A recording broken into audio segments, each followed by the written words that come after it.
Bueno, hola a todos. Seguimos con estos resúmenes rápidos de la Constitución. Vamos ahora con el título séptimo, que es el que nos habla de la economía y hacienda. Y deciros que este es un título no muy extenso en cuanto a número de artículos, pero que tiene alguno interesante, sobre todo el 135 es el más interesante, porque es la más reciente modificación que hemos tenido en nuestra Constitución.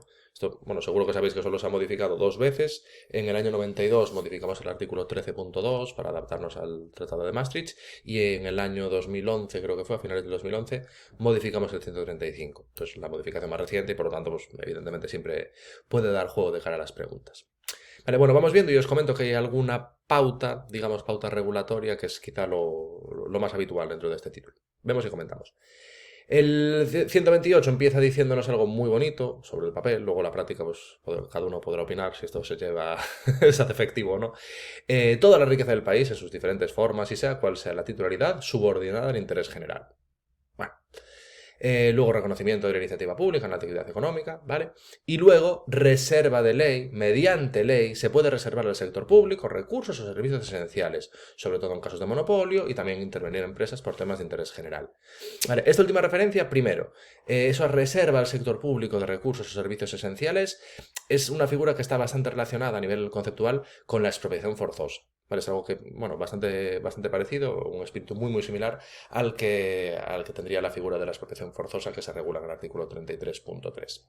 Vale, eso es lo primero. Y luego fijaros que aquí se hace una reserva de ley. Nos dicen, mediante ley se puede reservar al sector público, mediante ley. Nos obligan a que eso se tenga que hacer por ley. Eso se llama reserva de ley. Y vais a ver que una de las cosas que más hacen en este título es establecer reservas de ley. O sea, decir, pues estas cosas solo se pueden hacer por ley. O sea, establecer que determinadas actuaciones solamente se van a poder hacer por ley. Es quizá una de las... Esa es la pauta regulatoria que os comentaba. Es quizá una de las cosas más frecuentes que tenemos en este título séptimo.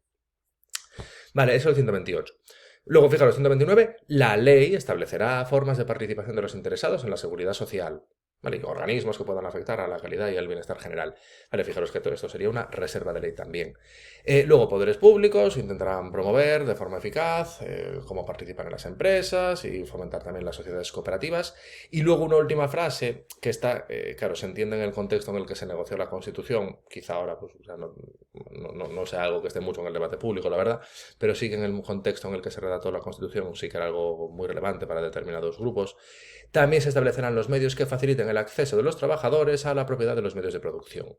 Vale, eso es bueno, un tema de corte marcadamente ideológico y que en su momento pues, estaba mucho en el debate, ahora no tanto.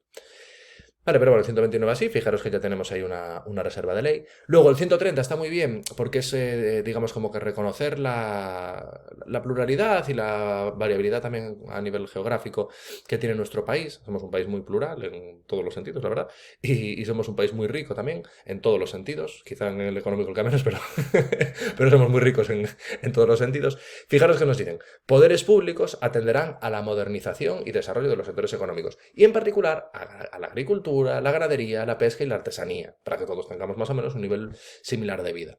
Claro, es verdad que España es un país en el que la agricultura está muy desarrollada, la ganadería también, la pesca también y la artesanía también. Y yo como gallego que soy, es que lo veo de forma muy directa. O sea, la agricultura en Galicia, por suerte para los gallegos, bueno, y para los demás también, pero sobre todo por suerte para los gallegos, la agricultura está súper desarrollada y tenemos unos productos agrícolas de primerísima calidad. Lo mismo con la ganadería, o sea, la ternera gallega es una ternera reconocida a nivel mundial, y la pesca, pues qué decir de la pesca. Y no meten el marisqueo porque quedaba muy largo, pero bueno, que va en el mismo pack. Entonces, es verdad, y digo por Galicia porque es mi tierra, pero bueno, en otros muchos lugares de España tenemos esa agricultura, ganadería, pesca, esa artesanía, hay que reconocerlo y hay que tenerlo en cuenta a la hora de distribuir los recursos. Y luego también por un tema geográfico, orográfico incluso, podríamos decir, con el mismo fin, tratamiento especial a las zonas de montaña. Claro, España también es cierto que es un país muy montañoso, tenemos la suerte de tener los Pirineos, que es una cordillera montañosa de las principales que tenemos en Europa, toda la zona norte, Galicia, Asturias, Cantabria también, el País Vasco, también son zonas muy montañosas, incluso, bueno, luego es la meseta, que es ya toda una montaña, como por así decirlo, y luego incluso en la zona sur, el pico más alto de España, si no recuerdo mal, está allí en la zona de Sierra Nevada, o sea que realmente el tema montañoso también es una realidad indiscutible que tenemos en nuestro país. También hay que valorarlo y hay que repartir los recursos adecuadamente. Luego, fijaros que el 131, un poco en la misma línea, reserva de ley, lo que os comentaba. El Estado, mediante ley, podrá planificar la actividad económica general. ¿vale? Para distribuir la renta de forma justa e intentar conseguir que haya un desarrollo también que sea armónico. Vale, para esto el gobierno va a hacer proyectos de planificación, teniendo en cuenta la información que le den las comunidades autónomas y también los agentes sociales. Vale, pero fijaros que reserva de ley ya en el 131. También en el 132, y este es quizá de los artículos más preguntables también, la ley regulará el régimen jurídico de los bienes de dominio público y de los comunales, inspirándose en tres principios fundamentales que hay que saberse sí o sí: inalienabilidad, imprescriptibilidad e inembargabilidad, así como también en su desafectación. Pero estos tres principios, la inalienabilidad, imprescriptibilidad e inembargabilidad, fundamentales. Y deciros además que si vais a una oposición en la que tengáis algún tema de patrimonio, sea en el Estado la ley de patrimonio o norma autonómica de desarrollo, lo que sea, en Galicia por ejemplo tenemos una ley de patrimonio de Galicia, la que sea, si tenéis alguna norma de patrimonio, se llame ley de patrimonio del Estado de Galicia o de donde sea, este es el artículo del que parte todo, este es el artículo del que parte todo, o sea, hay que tenerlo siempre muy presente. Vale, y tenemos efectivamente reserva de ley, principios fundamentales, inalienables, imprescriptibles, inembargables, fundamentales los tres, hay que sabérselos sí o sí. Vale, y luego nos definen en el punto segundo lo que es dominio público estatal, que también es importante y también es preguntable, lo que determine la ley, y en todo caso, zona marítimo-terrestre, playas, mar territorial y recursos naturales de la zona económica y la plataforma continental. Vale, estos bienes de dominio público estatal, que en todo caso lo van a ser, además de los que denomine la ley, también sería preguntable, también estaría bien que lo memorizarais. Vale, ley regula patrimonio del Estado, patrimonio nacional, administración, defensa y conservación. Vale, es el punto tercero, quizá el menos importante.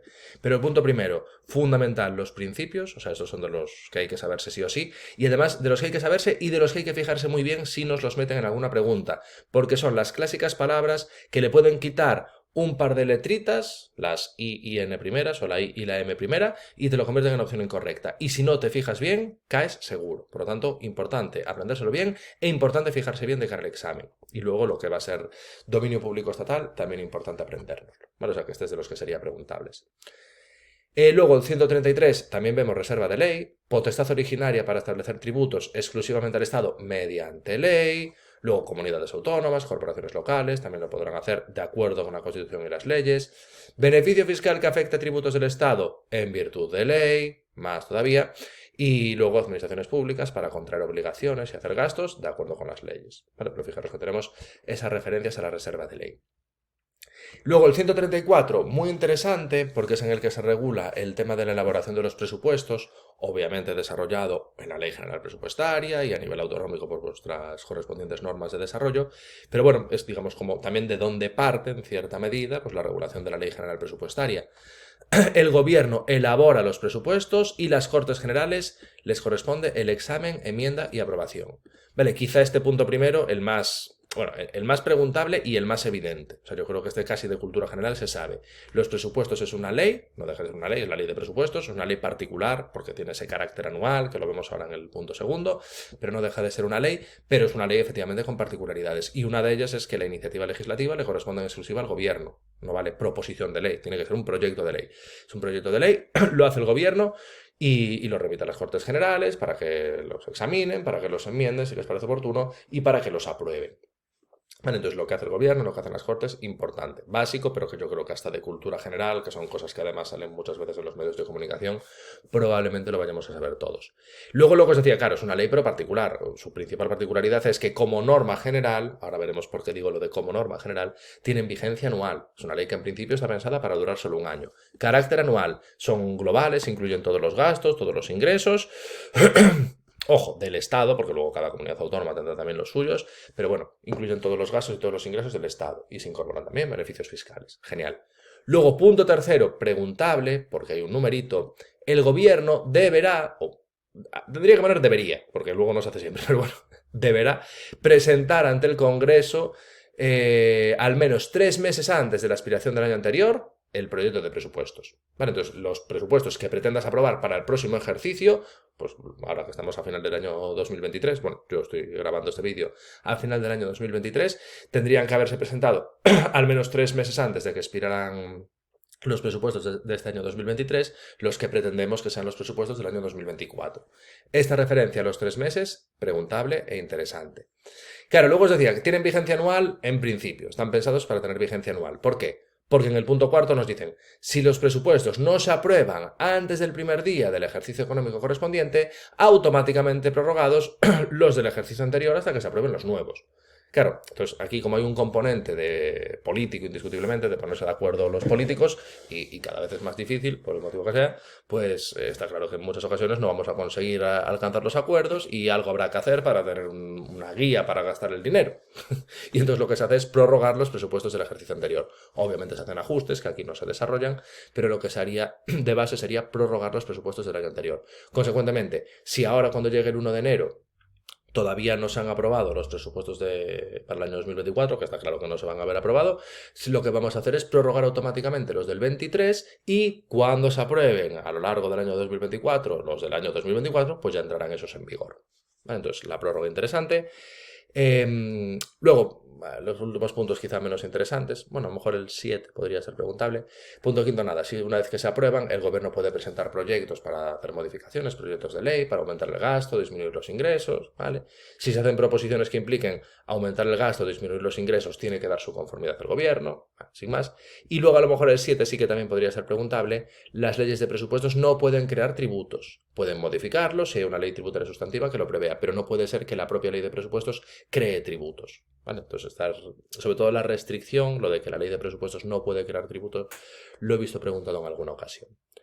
Vale, pero bueno, esta es la lógica, artículo que es interesante y sobre todo para los que tenéis ley general presupuestaria, pues doblemente interesante. Quizá lo más preguntable es la referencia de los 3 meses y eso, si tenéis que estudiar ley general presupuestaria, esto es, digamos, el inicio de todo y me imagino que lo dominaréis ya. Y luego el 135 es el que os comento que se modificó. Bueno, lo veis aquí en el BOE consolidado, modificación del año 2011. Esta es una modificación que se hace cuando teníamos esa crisis del euro tan famosa, que se hablaba mucho de la prima de riesgo, de la deuda, del déficit, y bueno, en ese contexto tan complicado a nivel financiero, a nivel macroeconómico, pues para dar un poquito de confianza a los mercados financieros, a la Unión Europea, en concreto a Angela Merkel, para que se tranquilizara, pues tuvimos que hacer esta modificación. Tenemos algunos detallitos que podrían ser interesantes. Primero, el punto número 1. Todas las administraciones tienen que adecuar sus actuaciones al principio de estabilidad presupuestaria. ¿Vale? Estabilidad presupuestaria, principio muy importante. Luego, referencia al déficit estructural, Unión Europea, lo que diga la Unión Europea. De hecho, ahora con todos los temas de la pandemia se ha abierto la mano y ahora parece ser que a partir del 2024 vuelven a recortar, vuelven a cerrar la mano.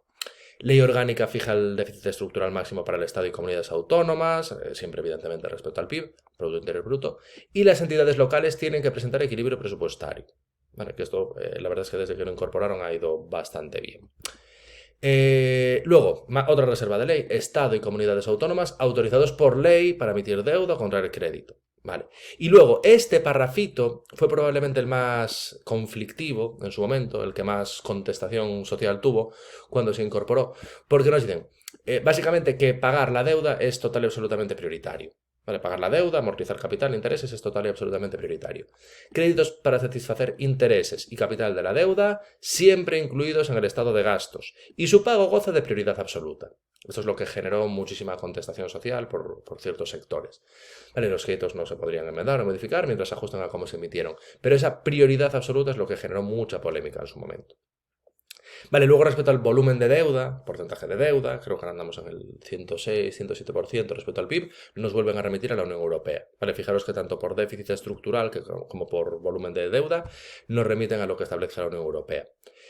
Luego, se abre un poquito la mano, ¿vale? Esos límites de deuda y de déficit solo pueden superarse en casos de catástrofes naturales, recesión, situaciones de emergencia extraordinaria, por ejemplo, una pandemia, y circunstancias de esas características, apreciadas por mayoría absoluta de los miembros del Congreso.